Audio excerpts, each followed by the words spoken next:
দেশে কি রাজতন্ত্র চলছে, সামন্ততন্ত্র, নাকি মাৎস্যন্যায়, নাকি তুগলকি শাসন ব্যবস্থা?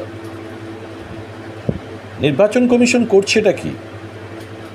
আসলে এসব প্রশ্ন উঠে আসছে দুর্গাপুরের বিদ্যাসাগর এভিনিউতে, ইস্পাত নগরীর বিদ্যাসাগর এভিনিউতে বিজেপির কার্যালয়ে সিএএ ফর্ম বিলি। রীতিমতো বিজেপির কার্যালয় যেন একটা সরকারি দপ্তরে পরিণত। সেখানে বিজেপির 2 বিধায়ক উপস্থিত, সেখানে কাজ চলছে সিএএ ফর্ম বিলি। নির্বাচন কমিশন করছেটা কি? প্রশ্ন হচ্ছে, সংবিধানের নিয়ম অনুসারে যখন সরকারি কর্মসূচি পালন করা হবে তখন সরকারের একটা প্রশাসন আছে, প্রশাসনিক দপ্তর প্রশাসনিক কর্তাদের নির্দেশে, নিয়ম মেনে, নিয়ন্ত্রণে থেকে প্রশাসন সেই কাজ করবে, সেই কর্মসূচি পালন করবে। যে বিজেপি মমতা বন্দ্যোপাধ্যায়ের খুঁত ধরার জন্য ঘুম থেকে উঠেই চিৎকার চেঁচামেচি শুরু করেন, সেই মমতা বন্দ্যোপাধ্যায়ের প্রত্যেকটি কর্মসূচি, সেটা আমাদের পাড়া আমাদের সমাধান কিংবা দুয়ারে সরকার, সমস্ত কিছুই কিন্তু প্রশাসনিক স্তরে, প্রশাসনিক কেন্দ্রে সম্পন্ন হয়। কোথাও কিন্তু তৃণমূলের পার্টি অফিসে এটা হয় না। কিন্তু আজ দুর্গাপুর দেখল 26-এর ভোটের আগে কদর্য অবস্থা। বিজেপি মুখে বড় বড় ন্যায়, নীতি, নিয়মের কথা বলে, কিন্তু সিএএ শিবিরের হরিণঘাটার বিজেপি বিধায়ক অসীম সরকার ফিতে কেটে উদ্বোধন করছেন। 2 বিধায়কের কাছে কেন্দ্রীয় জওয়ানরা রয়েছে নিরাপত্তার জন্যে, সঙ্গে রয়েছে দাদার এক অনুগামী। আসলে উদ্বাস্তু ভোট পাওয়ার জন্যে ভোট চালাকি শুরু করে দিয়েছে বিজেপি। এটাই তৃণমূলের কটাক্ষ। বাস্তবে কিন্তু এটাই ঠিক। উন্নয়ন নয়, দুর্গাপুরের শিল্পাঞ্চলে কারখানা বন্ধ, কারখানাগুলো কেন্দ্রের, সেগুলো খোলার নামগন্ধ নেই। হরিণঘাটার আগে বিজেপি বিধায়ক চলে এলেন দুর্গাপুরে সিএএর ফিতে কাটতে। মাৎস্যন্যায় ছাড়া এটার আর কোনো নাম দেওয়া যায় না।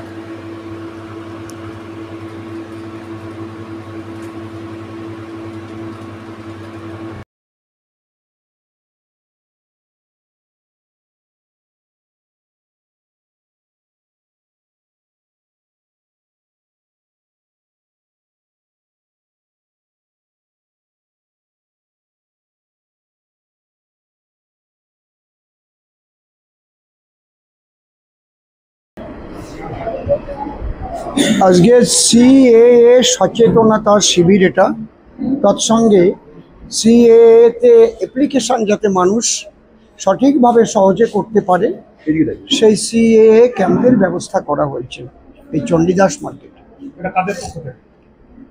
ভারতীয় জনতা পার্টির মূলত এখানে মাননীয় বিধায়ক সাহেব রয়েছেন, আর আছেন আমাদের ভারতীয় জনতা পার্টির যিনি জেলার উদ্বাস্তু সেলের কনভেনার। সকলের সম্মিলিত অবস্থায় এটা এই উদ্যোগটা নেওয়া হয়েছে।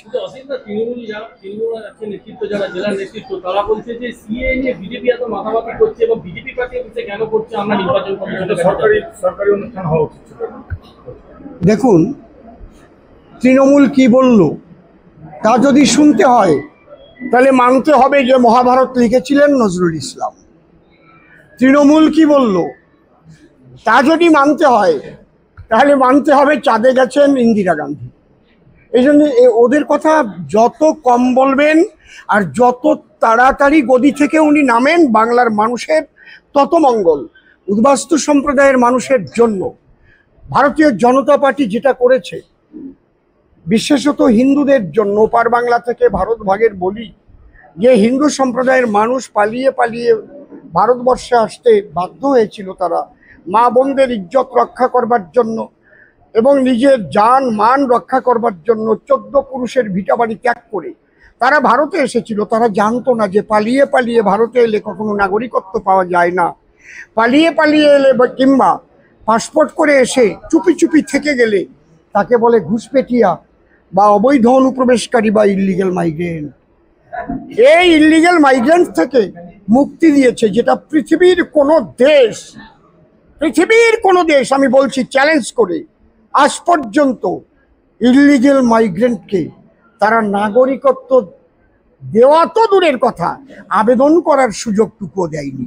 একমাত্র ভারতীয় জনতা পার্টি ওপার বাংলা থেকে যারা এপারে এসেছে হিন্দু সম্প্রদায়ের মানুষ, ভারত ভাগের বলি, তাদের 2015 সালের 7ই সেপ্টেম্বর ইলিগেল থেকে লিগেল করেছে এবং 2019 সালে সিএএ পাশ করে 2024 সালে 11ই মার্চ লাগু করে দিয়ে আজকে উদ্বাস্তুদের সেই দরজা খুলে দিয়েছে। আমি চাইবো অতি সত্বর যে যেখানে আছে ওপার বাংলা থেকে এসেছে, শুধু যাদের এখানে জন্ম হয়েছে তাদের করতে হবে না সিএ, তারা ভারতের জন্মসূত্রে নাগরিক। যারা ওপার বাংলা থেকে এসেছে পালিয়ে আসুক আর পাসপোর্ট করে এসে নাই যাক, তারা সিএএ রূপ যে লক্ষণ গণ্ডি, ওই গণ্ডির মধ্যে পা রাখুক, তারা সিএতে অ্যাপ্লাইটা করে নিক। তাহলে মা সীতা যেমন লক্ষণ গণ্ডির বাইরে না গেলে রাবণ তাকে হরণ করতে পারত না, ঠিক তেমন এই উদ্বাস্তু সম্প্রদায়ের মানুষকে একটা হিন্দুকেও ভারত থেকে যেতে হবে না যদি তারা সিএতে একবার আইনের মধ্যে নিজেকে পাটা ঢুকিয়ে দেয়, অর্থাৎ সিএতে অ্যাপ্লিকেশন করে, তাহলে তার আর কোনো ভয় নেই। ভারতীয় জনতা পার্টি আরও যেটা করেছে 2014 সালের 31শে ডিসেম্বর পর্যন্ত আগে করা ছিল, ওটা এবার করেছে 2024 সালের 31শে ডিসেম্বর পর্যন্ত যারা এসেছে 15 থেকে তাদেরও বৈধতা দিয়েছে। তাহলে এর চাইতে কি করবে বলুন? আর মাননীয় মুখ্যমন্ত্রী আর তার তৃণমূল দলের নেতা নেত্রীরা, তিনি তো প্রথম কা কা ছি ছি এগুলো অনেক করেছেন, আমাদের অনেক কিছু দিয়েছেন, কিন্তু নাগরিকত্ব সুরক্ষাটা দেয়নি। এরা প্রত্যেকটা মানুষ 1948 সালের 19শে জুলাইয়ের পরে যারা পালিয়ে এসেছে তারা ভারতের অবৈধ অনুপ্রবেশকারী ছিল, এটা কাউকে বলেনি।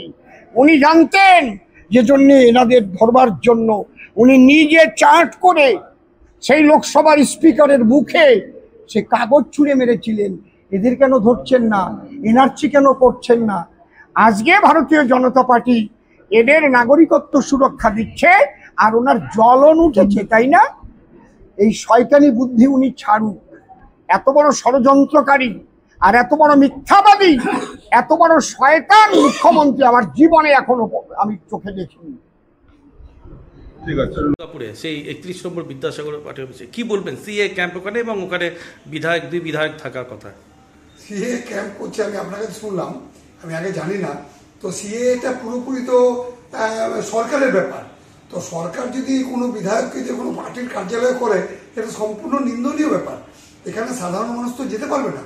যে কোনোই ক্যাম্প হোক, যদি সরকারি ক্যাম্প হয়, সেটা কোনোদিন রাজনৈতিক দলের অফিসে করা উচিত নয়। এটা যদি করে তাহলে ওরা ভুল করছে, কারণ সর্বসাধারণের যেখানে প্রবেশ আছে সেটা হচ্ছে সরকারি দপ্তর। সরকারি দপ্তরের নিয়ম নীতি আছে, সেগুলো সার্কুলেট করতে হবে, আগে মানুষকে বলতে হবে, তা না করে ওটা ওদের ব্যাপার। ওটা কোনো রাজনৈতিক প্রোগ্রাম হতে পারে, ওটা কোনো সরকারি প্রোগ্রাম বলে আমি মেনে নিতে রাজি নই। আপনি কি কমিশনকে জানাবেন পুরো বিষয়টা? হ্যাঁ, তেমন যদি হয়ে থাকে, আমরা দেখি যে ভুল কাজ হচ্ছে, প্রয়োজনে আমরা আমাদের রাজনৈতিক দল তো আমাদের দলের কাছে তুলবো, দল সেখানে যেমন ব্যবস্থা নেওয়া তেমন করবেন, দরকার পড়ে কমিশনে জানাতেই পারে। কারণ এটা তো এই সময় করা উচিত না। দলীয় আমাদের বক্তব্য হচ্ছে দলীয় অফিসে কেন হবে? দলীয় অফিস মানে তো তাদের দলের প্রচার, সেখানটাতে কোনো সরকারি কাজ হওয়া উচিত নয়, এটা গরিব কাজ এবং সেখানে নিশ্চয়ই আইনানুগ ব্যবস্থা নেওয়া উচিত। কি এটা মনে হয় যে আতঙ্ক তৈরি করার একটা চেষ্টা চলছে? এখন দেখুন, বিজেপির কোনো ভোট নেই, ওদের কাছে কোনো ইস্যুও নেই।